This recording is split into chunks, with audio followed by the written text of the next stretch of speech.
Bertrand. Bonjour Gilles. Tu as été administrateur de la Ligue pour la protection des oiseaux.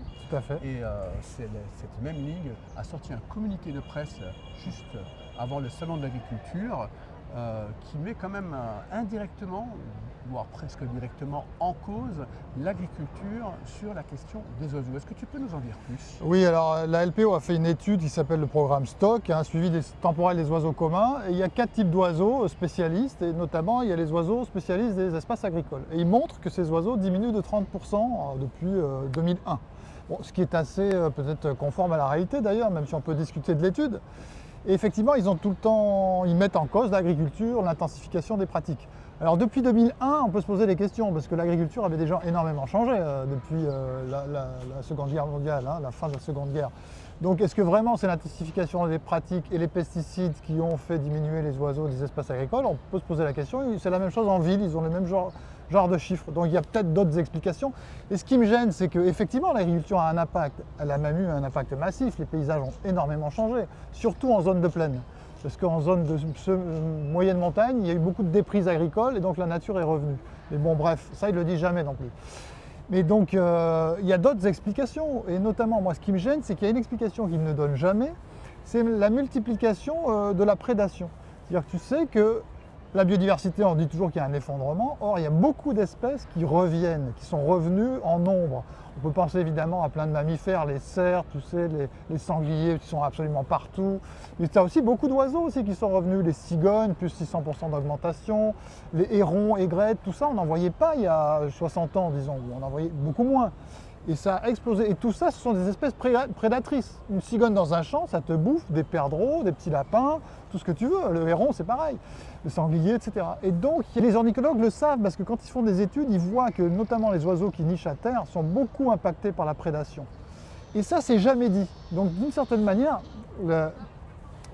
c'est la biodiversité qui crée du problème à la biodiversité, tu vois. Je ne dis pas que c'est la seule explication et tout, mais je dis que cette explication n'est jamais donnée. Or, je pense qu'elle est importante et qu'il faudra absolument l'étudier. Et l'OFB, par exemple, devrait s'intéresser à cette question. Or, elle est toujours obsédée, elle court toujours derrière les ONG à, si tu veux, reprendre leur discours. Et ça devient assez insupportable. L'OFB devrait montrer son indépendance d'esprit par rapport aux ONG. Et ce n'est pas le cas aujourd'hui. Et est-ce qu'avec la nomination de Anne Neustadt, ça ne peut pas renforcer encore ce militantisme au sein de l'OFB, ou bien est-ce qu'on peut faire le pari que là maintenant elle va être objective et disons, neutre? Alors, la nomination d'Anne Neustadt, c'est typique, ça veut dire que l'OFB n'a rien compris. C'est-à-dire qu'elle continue à courir derrière les discours des ONG. Ils ont embauché quelqu'un qui correspondait à sa ligne éditoriale, on pourrait dire ça comme ça. Et d'ailleurs, elle a remplacé quelqu'un qui avait le même parcours qu'elle avant, puisque c'était Christophe Aubel qui était exactement la même chose. Et elle est à la tête d'une structure qui s'appelle la mobilisation de la société. Donc là, on dirait vraiment que c'est une direction d'une ONG, quoi. Un organisme d'État comme ça ne devrait pas avoir un truc sur la mobilisation de la société, qui a exactement les mêmes discours que les ONG, on peut aller voir, sur l'effondrement de la biodiversité, très alarmiste, etc. C'est insupportable. Donc c'est de la continuité malheureusement. Et puis l'OFB a publié un livre aussi avec Alain Bougrain-Dubourg, le président de la LPO, avec le logo derrière. C'est une faute pour moi ça, de faire ça dans les temps actuels. De même qu'elle fait des partenariats avec le WWF sur les entreprises, etc.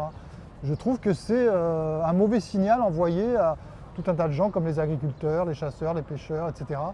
Les forestiers, ça montre vraiment qu'ils sont des faire-valoir des ONG, quoi. Ça devient anormal et scandaleux, quoi. C'est peut-être un signal comme quoi le gouvernement finalement n'a pas encore tranché par rapport à ce fameux en même temps. Exactement. En même temps, on est pour la production, Exactement. on est gentil avec les agriculteurs. Exactement. Et de l'autre côté, on continue à maintenir le militantisme sur l'écologie politique. C'est ça. Je crois que, tu sais, il y a deux camps qui s'affrontent, les écolos, on peut dire, et puis les anti-écolos, pour faire simple, même si tout le monde aime l'environnement.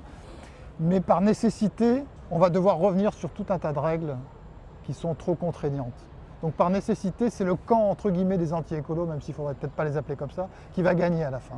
Mais aujourd'hui, le gouvernement refuse de choisir entre les deux et fait effectivement du en même temps.